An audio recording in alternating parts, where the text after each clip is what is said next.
Hi everybody. So I'm really excited. You have to excuse me, I'm not at full voice, but I'm going to do the best I can. I have a ton of videos I'm going to be making today. I have, I think, 6 unboxings, plus I have a couple movie videos I'm going to be doing. So welcome to my channel. If this is your first time, I do subscription box reviews and movie reviews, or just review anything that I like. And it's a lot of fun. And today is very exciting because it is the last in my series of the ABCs of my Blu-ray library. And I've gone through every letter of the alphabet and shown you the Blu-rays that I have on that letter. And it's been really fun and something I've really enjoyed, profiling such a variety of movies and telling you why I like them. So this is really exciting. This is the end of the W's and the XYZs. So let's check it out. The first one I have is What's Up, Doc? And this is a very funny comedy. It's very slapsticky, but I think it does it really well.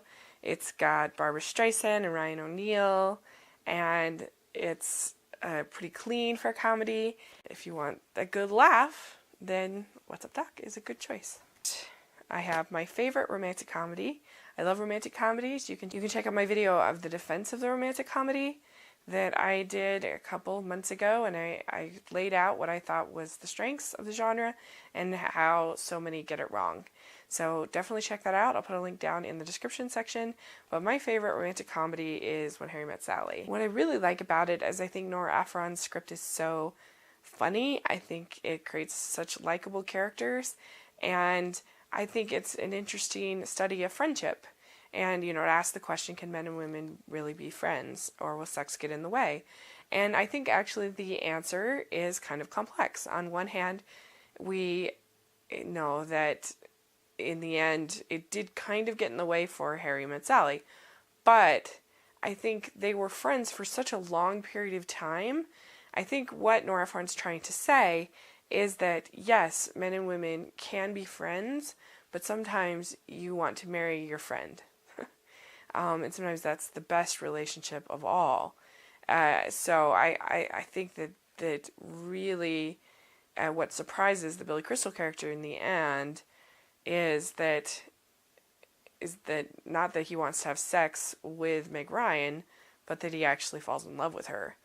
So I think it's kind of an interesting, complex answer to the question, can men and women be friends? I have Where the Wild Things Are, and this actually is a dual Blu-ray with Never Ending Story, and I love Where the Wild Things Are. It's a very divisive movie, one that you either love or you really thought was boring and depressing, but I really loved the way it captured a certain type of brooding nature of childhood, a certain thoughtfulness of childhood that you almost never see in the movies, and that I really related to. And I loved the way that the Wild Things really mirrored his relationships in his family, and how he learned to have empathy for his mother from being the king of the Wild Things, and that she became a real person to him instead of just the king of the house. I loved that. I just think it's so beautiful. I love James Gandolfini in it. He's so great, and I think the kid actor is really, really, really good, and I love it. To me, it's definitely one of my favorites. You have Who Framed Roger Rabbit, which for an animation junkie is kind of the dream team movie. It's got the only movie that we'll ever have Daffy Duck and Donald in the same movie, which is pretty awesome. And it's a really fun story, and it's got, I just love Jessica Rabbit and Roger Rabbit. Like, they're one of the most creative couples in movie history, I think, and it's so brilliant the way it merges the animation and the live action. Bob Hoskins is great in it. Christopher Lloyd is great. It's if you haven't seen it, seriously give it a watch. It's really entertaining. We have another classic.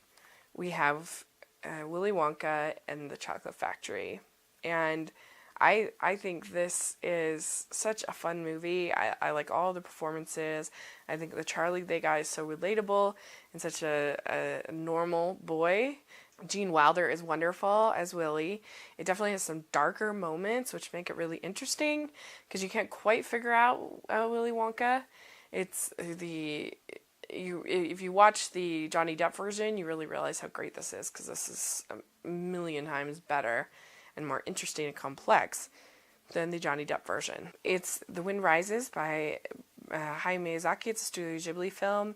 It's gorgeous. It looks great. It's a little bit more, I'd say, for adults than maybe the average little kid, but certainly a mature kid would be interested in it. It's a story about a airplane designer and how his design of the airplanes, it's sort of his life, and you learn about his romance and his experience with the war and just everything else, and it's so beautiful. It's stunning, and Joseph Gordon-Levitt, Emily Blunt, a bunch of other U.S. dubbing actors that are very good. William H. Macy. So definitely, if you haven't seen it, go check it out. It's beautiful. Next, I have the 2011 Winnie the Pooh, and I think this is such a charming movie. I love the music. I think it looks great. It's a lovely homage to the original Many Adventures of Winnie the Pooh, which is a stronger movie, but I think this is still really good. I think this takes a story and it really makes a movie for little kids. Even the running length is perfect for a little toddler. It's very sweet and simple. It's not scary. It's a great movie for a little kid, and I think one of the few that I think most parents will find tolerable, because those toddler movies are rough. But this is super sweet, and I love the music, and I just think it's beautifully animated. It's to hand-drawn animation. It's Disney's last hand-drawn animation they have done since they haven't done one since 2011. So definitely, if you haven't seen it, give it a watch. I think you'll really enjoy it. I have one of the best, classic, Wizard of Oz. It's one of the best movies ever made. I think there's hardly any doubt over that. You have Dorothy wondering where she belongs and that nobody seems to be accepting her. And, Somewhere Over the Rainbow is my favorite song, period, end of story. Judy Garland is just amazing, and you think about her life. In her life, she never got over the rainbow. She never got that happy, that she never got to conquer her evils and her demons like Dorothy's able to do. And it's an interesting story about appearances and about power and control and evil and good and courage and all these different messages that we get. It's an interesting movie about labels.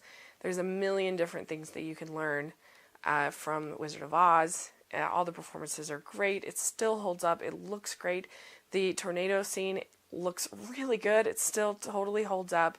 The black and white at the beginning is gorgeous. It's one of the best movies ever made. I don't even know how the songs are great. It's classic for a reason. Next, we are in the X's, and pretty much I think the only X movies that I've heard of is the X-Men, and I have all of them. This is the X-Men Universe Blu-ray, and it has all of the X-Men, first 3 X-Men movies. It has The Last Stand, and it has the 2 Wolverine movies. So you've got it all. I've always liked the X-Men, even when I was kind of off of superhero movies for a while, because I think the characters are really interesting. I think they're people that didn't necessarily choose to be superheroes, and so they're kind of more complex maybe than some of the others. And I think they can say a lot in the movies about race and about how we handle people that are different, and so can comment on some of these things. It has such great actors in all of them. I mean, the third one isn't very good, and the first Wolverine is I think kind of fun, but it's not a great movie. But I think Hugh Jackman is so great as Wolverine. He's so magnetic. He's so interesting. He's so relatable. He's easy to root for. I think all the all the female characters. I think Storm could be better, but I really like the addition of Ellen Page, and I've always really liked Mystique, especially with Jennifer Lawrence. I think in the X-Men Days of Future Past, she was very interesting and complex, especially for a superhero movie, which the women tend to be really, really dumb, and just love objects. And I like Rogue. I just think it has some really cool characters that I think, honestly, we could even see some more spin-offs than they've done. But I thought X-Men Days of Future Past was awesome. The special effects are amazing. I love the time travel element. It's got such an amazing cast. And even with all those characters, somehow, to me, it didn't seem cluttered. It didn't seem crowded. And, I mean, you look at these actors and you have almost every single actor in X-Men Days of Future Past has a Oscar nomination or a win. That's pretty amazing for a superhero movie. It is pretty incredible. So I really think this is a strong genre. It's probably my favorite franchise of superhero movies. And I think that X-Men Days of Future Past is my favorite of the bunch. So that is X. And then lastly, my last movie in my ABCs of my Blu-ray library, it's come down to this, is You've Got Mail. And You've Got Mail is one of my favorite movies ever. It's probably my most watched movie. It's kind of a comfort movie for me. I love Nora Ephron. I think she's an amazing writer. And I think this movie has a lot to say about work and change. And I think the romance is actually kind of secondary to me as far as why I enjoy it. I love movies about work, and I love the dialogue is so great. The writing is so wonderful. I just love things like, she says, Meg Ryan says, I lead a small life, valuable but small, and I don't know if I do it because I like it or because I haven't been brave. And that's the kind of, I think, great writing that Nora Ephron brings to the table of something that could be a real throwaway romantic comedy, but I love that. And I love also just really funny lines, like when they're talking about the new bookstore and they say, don't give in to those pseudo-intellectual West Side, and Tom Hanks says, readers, Dad, they're called readers. I think that's really funny. And I don't know, I love it. I think the chemistry is obviously there between Meg Ryan and Tom Hanks, but I love that it's an homage to great literature and reading, and I love the personal connection that Meg Ryan has with all of the books and about how that kind of narrates her life. She also says that sometimes I feel like everything in my life reminds me of a book, when shouldn't it be the other way around? It's another really great writing from Nora Ephron. So I love when she talks about change. She says, people always say change is a good thing, but what they really mean is that something you didn't want to have happen has happened. And I think that's totally true. It's great writing. So I love You've Got Mail. It's definitely one of my favorites, and I think if you've just discounted it as a rom-com, really watch it as a movie about work. And it's also I love the original too of The Shop Around the Corner. So they're both great, I think. So go check it out. So that is the ABCs of my Blu-ray library. It's been really fun to show you these. And I would love to know what letter you thought was the best of all of the letters. If you've watched all of them, there's probably only a handful of you that have, but if you did, I'd love to hear which one you liked the best, and I'd love to hear what you think about these movies, and if any of them are your favorites as well. And thanks so much. I'll talk to you later. Bye.